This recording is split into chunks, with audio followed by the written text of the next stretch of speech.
the dogs do bark, the beggars are coming to town. Some in rags and some in tags, and one in a velvet gown. That's what these buskers are. Vagabonds, bums, conmen, beggars, thieves. That's all they are. However, they do put on a free show.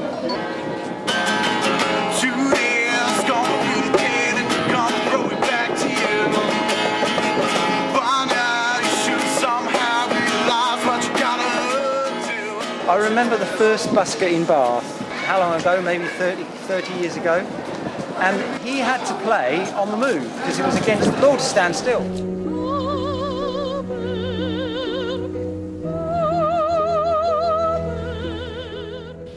No, Bath is a great city to busk in. As a general rule, I find I've been very well received. The busking is of oh, just 1 second.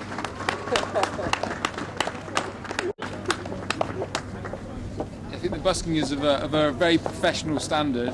It's a really bizarre thing because everywhere you go, everyone you talk to always mentions the buskers in Bath.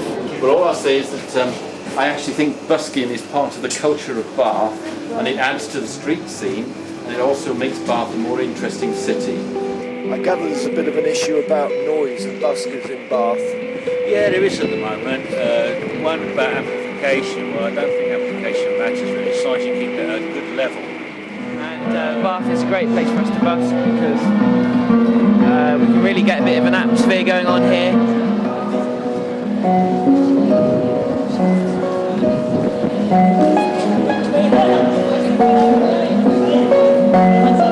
Part of the nature of street art is that it has that element of freedom and liberation, and that it shouldn't be kind of regulated, or it should be self-regulated perhaps, which generates a feeling of kind of solidarity between the artists, you know. So if it's over-regulated for a start, it sort of suppresses the creativity anyway, or it can do, you know, that could kind be of a little thing. bit sterile, maybe. Yeah, it could start to make it more sterile, and I don't think you'd have then probably the performances might start to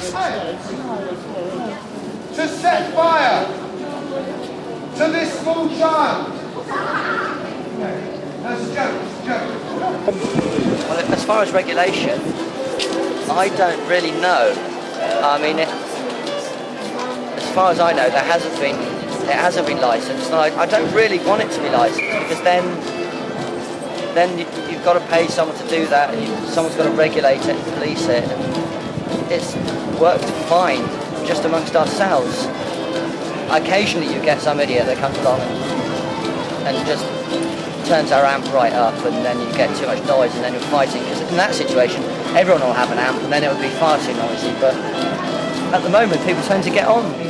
I actually work from home and get a bit of cabin fever, so that's why I busk. I'm a writer and a filmmaker and also a woodworker, and I make my own guitars, so what better rehearsal room than busking in the city centre of Bath.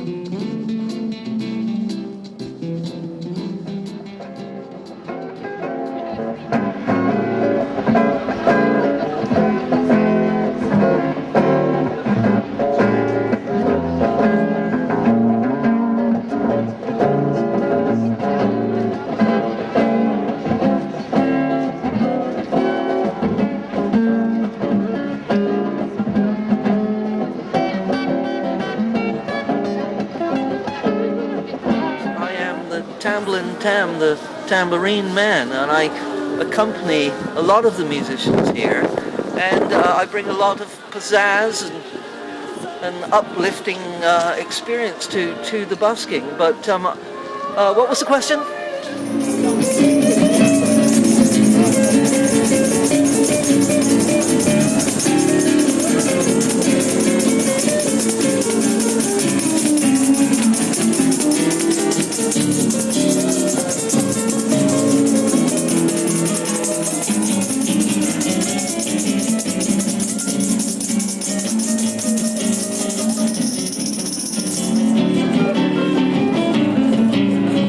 I absolutely agree with the shopkeeper here that it does contribute to the overall culture of Bath and any city.